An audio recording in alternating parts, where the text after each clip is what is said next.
A marriage is about responsibilities and duties and cooperation between the spouses.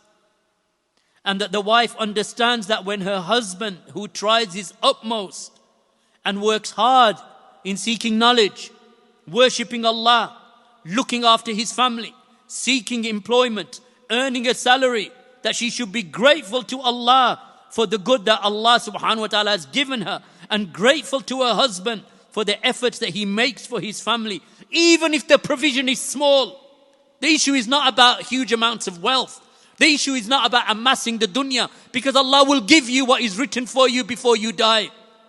You will not die up until your rizq that was written for you has come to you, my sister.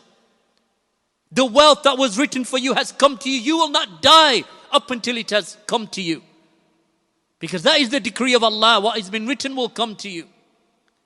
And it is not about amounts. Even if the provision is small and they suffer through hard times, she is still grateful, because she realizes that this is the true rajul. This is the true man. A man of honor, a man of courage, a man of bravery, a man who is hardworking, a man who prays, a man who fasts, a man who attends durus, a man who goes to bed tired because of the effort that he put in for his deen and his dunya and his family throughout the days. Why would you say to this man when you become angry, you have never done anything to me? Why do you need to crush his soul and make him resentful towards you? Why do you want to constrict the house upon him? Why do you want him to have bad and evil thoughts towards you? How often was the case that the Salaf would suffer with hunger and poverty, yet they would remain sincere and grateful to Allah? Many a woman who would have a poor husband, from the prophets and the messengers, from the Sahaba and from the righteous and from the pious, they would have husbands who were poor. They would live in means that were constrained. 6 of them sharing an apartment with 1 room and just a stove to cook upon. 6, 7, 8, 9, 10. Does that not happen throughout the world?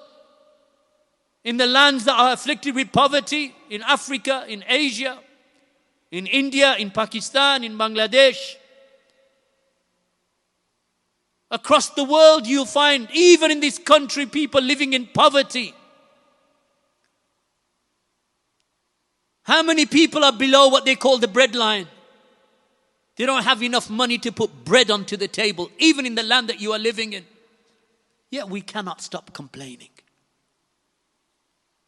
We cannot stop our ingratitude.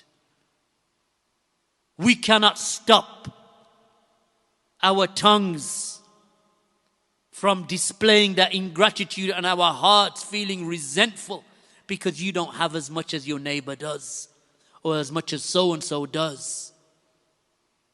Be grateful for what Allah has given you. The fact that you can breathe, that you can drink, you can walk, you can talk, you can eat. You don't go to bed hungry at night. Quite the opposite, in fact. Such that even health has become an issue in our community. But we still complain. You eat and you eat and you eat and you become big. Yet we still complain. He's not doing enough. What do you want? What do we want? The majority of the inhabitants of the hellfire are women.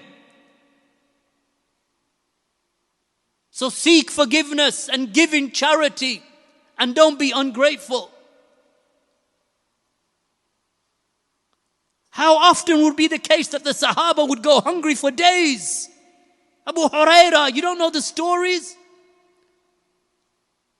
Tying rocks to their bellies to keep away the hunger.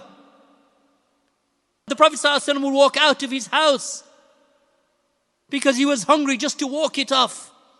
He would see Abu Bakr because he had left the house for the same reason, hungry. Umar, hungry. How were their wives? How were their daughters? When the name Abu Bakr is mentioned today, what do you think? Did not Allah subhanahu wa ta'ala raise him? And Umar and Abu Huraira, the greatest narrator of the hadith of Allah's Messenger sallallahu alaihi wasallam, yet days would go by and they would suffer with hunger. If they're suffering with hunger, their wives are suffering with hunger. So seek nearness to Allah and His bounties, my sisters, through worship and dhikr and seeking forgiveness and showing gratitude towards your husbands, towards your fathers.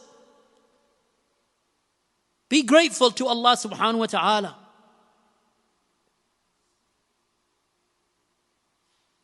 Treat your husbands well. If they fall short, then put your hand into their hands and cooperate to make things better.